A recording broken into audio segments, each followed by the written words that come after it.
So what's actually going on here is, so the Chinese only have these deep ultraviolet lithography machines. That's like a lot of syllables, but it's just a glorified chip. Like it's a giant laser that zaps your chips to like make the chips when you're fabbing them. So we're talking about like you do these atomic layer patterns on the chips and shit, and like what this UV thing does is it like fires like a really high powered laser beam. Yeah, they attach the head of sharks that just shoot at the chips. Sorry, that was like an Austin Powers. Anyway, they'll like shoot at the chips, and that causes, depending on how the thing is designed, they'll like have a liquid layer of the stuff that's going to go on the chip. The UV is really tight and causes it to harden, and then they wash off the liquid and they do it all over again. Like basically, this is just imprinting a pattern on a chip. So whatever the tiny printer. Yeah, so that's it. And so the exquisite machines that we get to use, or that they get to use in Taiwan, are called extreme ultraviolet lithography machines. These are those crazy lasers.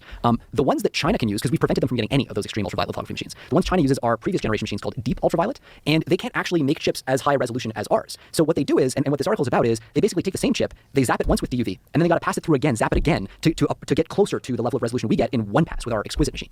Now the problem with that is you got to pass the same chip through multiple times, which slows down your whole process. It means your yields at the end of the day are lower. It adds errors. Yep. Yeah, which makes it more costly. We've known that this is a thing called multi-patterning. It's been a thing for a long time. There's nothing new under the sun here. China has been doing this for a while, so it's not actually a huge shock that this is happening. The question is always, when you look at an announcement like this, yields.